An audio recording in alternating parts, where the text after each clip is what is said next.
তিনি একমাত্র পারেননি ফুটবলটাকে কথা বলাতে। এক ম্যাচে 23টি গোল করার রেকর্ড রয়েছে তার খেলা দেখলে আপনার মনে হবে ফুটবল খেলা কম, কুমফু ফাইট বেশি। তার স্কিল এবং দক্ষতা এতটাই বেশি ছিল যার কারণে মুগ্ধ হয়েছে গোটা বিশ্বের ফুটবল প্রেমীরা। বলছিলাম ব্রাজিলের কিংবদন্তি ফুটবল প্লেয়ার রোনালদিনহোর কথা। আজকে জানবো এই কিংবদন্তি ফুটবলারের ইতিহাস।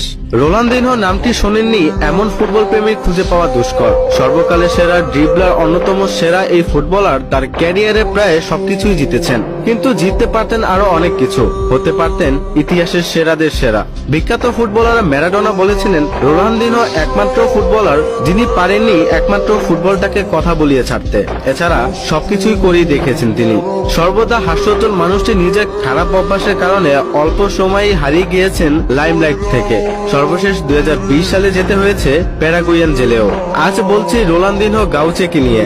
রোনালদিনহো 1980 সালের 21শে মার্চ ব্রাজিলের পোর্তে আলগোরে নামক শহরে জন্মগ্রহণ করেন। ছোটবেলা থেকেই তিনি বিচ ফুটবলার আর অ্যারিনা সকারের প্রতি আকৃষ্ট হয়ে পড়েন। এখান থেকে তার ফুটবলের প্রতি প্রেম শুরু বলা হয়। ফুটবল ক্যারিয়ারে খেলেছেন অ্যাটাকিং মিডফিল্ডার ও ফরওয়ার্ড হিসাবে। রোনালদিনহো প্রথম মিডিয়ার নজরে আসেন 13 বছর বয়সে, যখন তিনি এক লোকাল টিমের সাথে একাই 23টি গোল স্কোর করেন। তিনি তার ইউথ ক্যারিয়ার কাটান গ্রেমিও নামক ক্লাবের সাথে, আর 1998 সালে তার প্রফেশনাল ফুটবল ক্যারিয়ার শুরু করেন। 1997 সালে ফিফা অনূর্ধ্ব-17 বিশ্বকাপ এবং সাউথ আমেরিকান অনূর্ধ্ব-17 চ্যাম্পিয়নশিপ বিজয় দলীয় অন্যতম সদস্য ছিলেন তিনি, এবং এর মাধ্যমে বিশ্বকে জানিয়ে দেন তার আগমন।